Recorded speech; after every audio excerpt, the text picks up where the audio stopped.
Chapter 1. Cracked Earth. The sun rose like fire over the hills, bleeding orange and red across the sky, but the warmth it promised never reached the soil.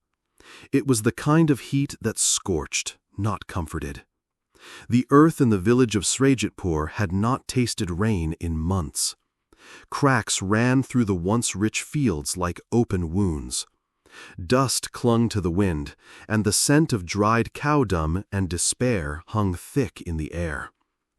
Kaniz stood barefoot in his field, staring at the hardened soil. His dhoti was faded and frayed, tied loosely around his waist. A thin cotton cloth hung over one shoulder, more for habit than relief. His hands were calloused, dark from the sun, and caked in dry mud. He held a wooden hoe, though there was little left to dig. His daughter, Kiron, no more than 11, called from the hut. "Baba, I found one roti left." Kaniz turned, forcing a tired smile. "Split it in half, Bitia, one for you, one for the son." Kiron giggled despite herself and ran to him, holding out the last flatbread. Her smile faded when she saw how thin her father had become. Ribs pressing against skin, cheeks hollowed by weeks of hunger. "You eat it," she said firmly. Kaniz squatted beside her and tore the roti in two. He handed her the larger piece. "I'm full already. Just looking at you is enough." They chewed in silence, the brittle roti sticking to their tongues. The village once buzzed with life. Plows in motion, women singing as they worked, goats and children chasing each other through fields of golden grain. Now it was quiet. Half the families had packed their belongings and left for the city. Those who remained were shadows of themselves, waiting for either the clouds to return or the strength to leave. Kaniz had lost Gauri during the last great drought. The fever had taken her quickly. There had been no medicine, only prayers whispered into the wind. He buried her beneath the neem tree that still stood tall on the edge of his field, its roots somehow surviving even as everything else died.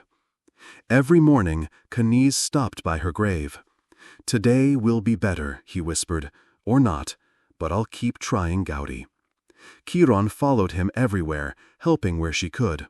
She collected dry grass for kindling, fetched water in small clay pots from a well nearly 2 kilometers away, and sometimes bartered hand-woven baskets in the weekly market. Kaniz watched her grow lean and tall, her eyes sharp like her mother's, her spirit stronger than most men he knew. One evening, Kaniz sat by the field with his hoe across his lap. He looked at the sky, the color of ash. No rain, no clouds, just emptiness. His stomach growled, but he ignored it.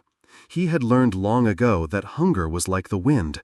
You couldn't fight it, only live through it. And then he saw something. Near the old stone by the edge of his land, a flicker of silver, half buried in the dirt. Curiosity stirred in his chest. He walked over, dug gently with his fingers, and uncovered a small leather pouch, brittle with age. He opened it. Inside were 7 seeds, round and golden, glowing faintly in the fading light. "Seeds," he murmured, confused. They weren't like any grain he had ever sown. Not wheat, not millet, not lentils. He felt a strange warmth in his palm, as if the seeds were alive, as if they pulsed faintly with promise. Behind him, Kiron approached silently. "What's that, Baba?" Kaniz closed his fingers around the pouch. "I don't know," he said, "but maybe it's hope." Looking for a fun and simple way to improve your English? In this video, we'll show you how English short stories can help you learn faster and more naturally. Short stories are perfect for beginners and intermediate learners. They're easy to follow, full of useful vocabulary, and great for practicing reading and listening skills. By reading and listening to stories, you'll learn new words in context, understand English grammar naturally, improve your pronunciation and comprehension, enjoy the learning process without feeling bored.